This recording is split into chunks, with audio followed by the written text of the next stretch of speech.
In this section, we're going to do addition and subtraction of mixed numbers. Now, if you remember when we did multiplication of mixed numbers, let's say 2.5 times 3 and 1/3 or something like that. If it was multiplication or division, we did not have a choice. We had to change it to an improper fraction. If you remember, we absolutely had to change it to an improper fraction, and then of course we did what was needed. If it was multiplication, it was just canceling common factors and combining the number. And let's say it was division, then we would go 5/2 divided by 10/3, and then of course 5/2 times, flip the fraction on the right, and then we could cancel common factors and get 3/4. So whether it was multiplication or division, the first step was change the mixed number to an improper fraction. But the rule is different when it comes to addition and subtraction. You could do it both ways, but it'll be much, much easier if you kept the two intact, just leave them alone. 7 and 2/15 is the same as 7 plus 2/15, and we're going to add it to 2 is the whole number plus 1/15.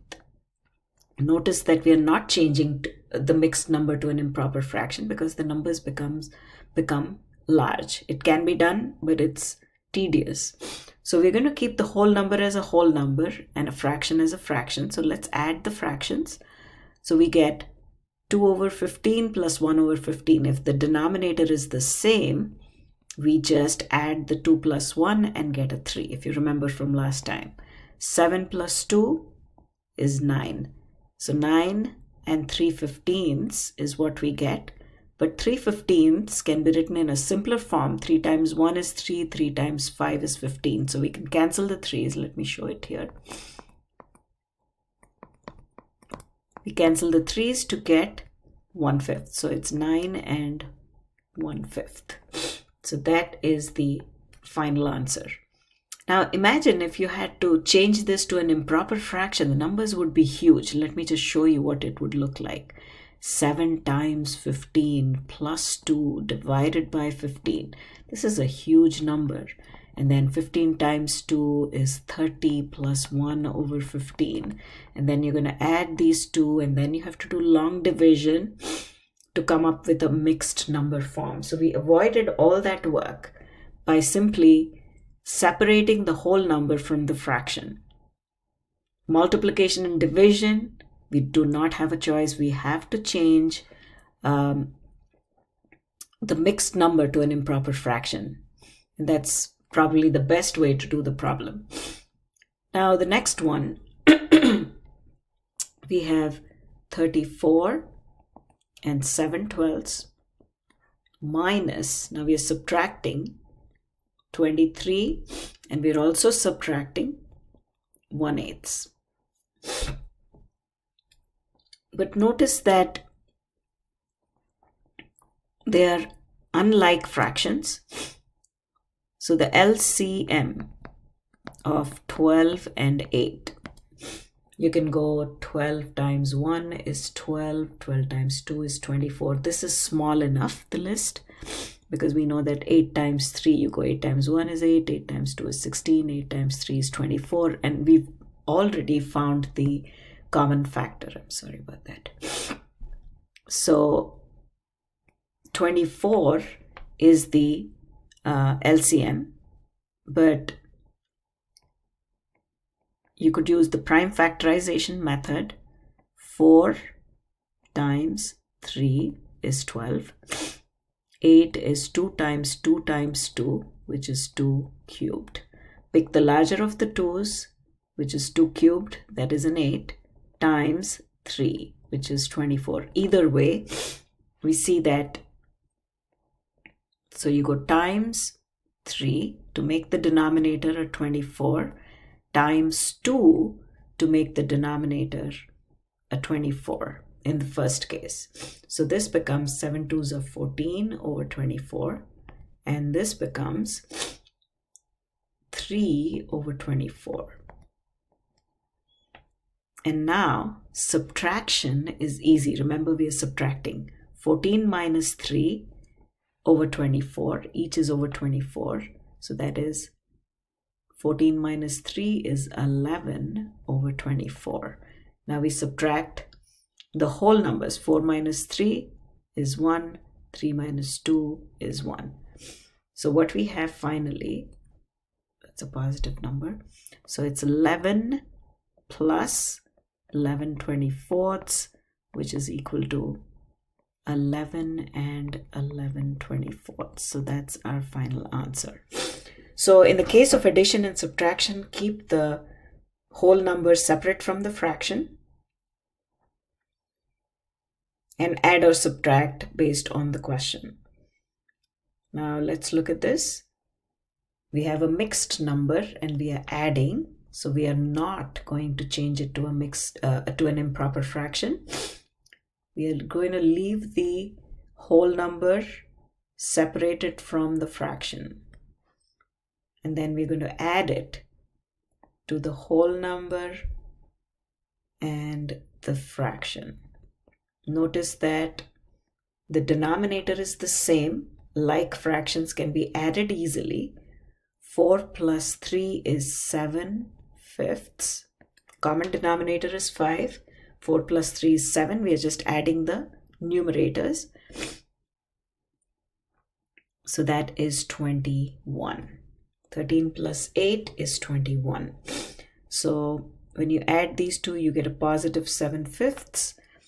However, notice 7 fifths. We cannot write it as 21 and 7 fifths because 7 fifths is not a proper fraction. It's an improper fraction. So 7 over 5, 7 divided by 5. The 7 is divided by 5. 5 goes once into 7 with a remainder of 2.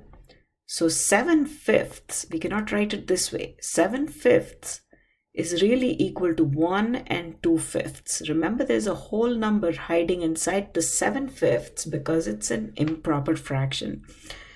So we have 21 plus 1 and 2 fifths.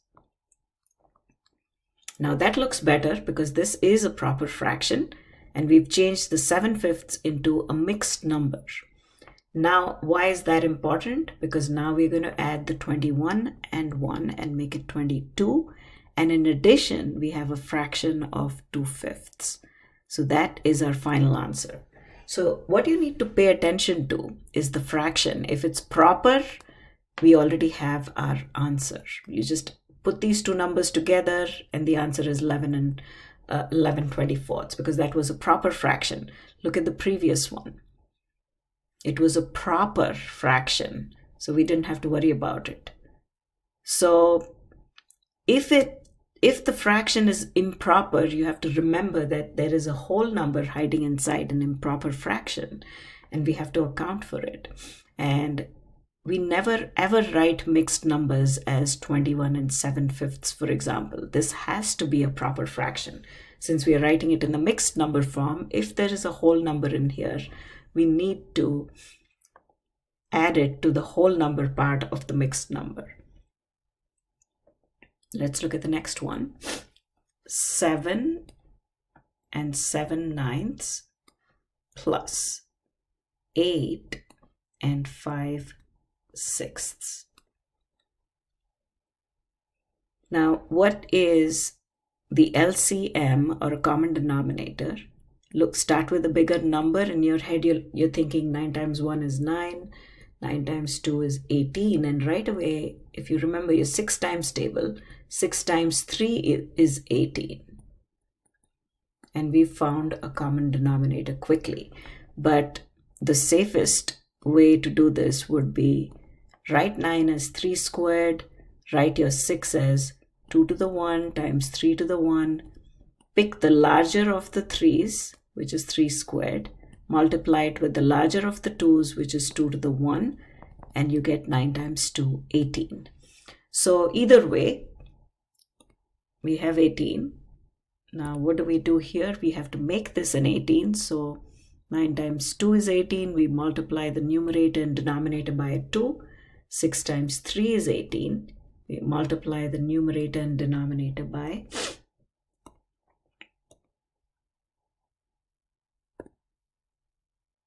3. So now we have 14 over 18. And this is 5 times 3, 15 over 18. Now clearly they are like fractions. So we're going to write 15 plus 14 is 29 over 18, the common denominator. So we're adding these two because of addition. 7 plus 8 is 15. Now before you combine the mixed number, look at this. It's an improper fraction, which means there's a whole number hiding inside this improper fraction. So 18 goes once into 29. We subtract to get 11, right? So when you subtract, you get an 11. And that gives us 15 plus 1 and 11 over 18. So you have to know how to quickly change improper fractions to mixed numbers. We've done that in class, but keep reviewing these concepts so you don't forget. Everything is connected. Whatever we do in the previous sections, we are going to use now. So now we can put these two together and get 15 plus 1, 16, and 11 18ths. This is good because this is a proper fraction.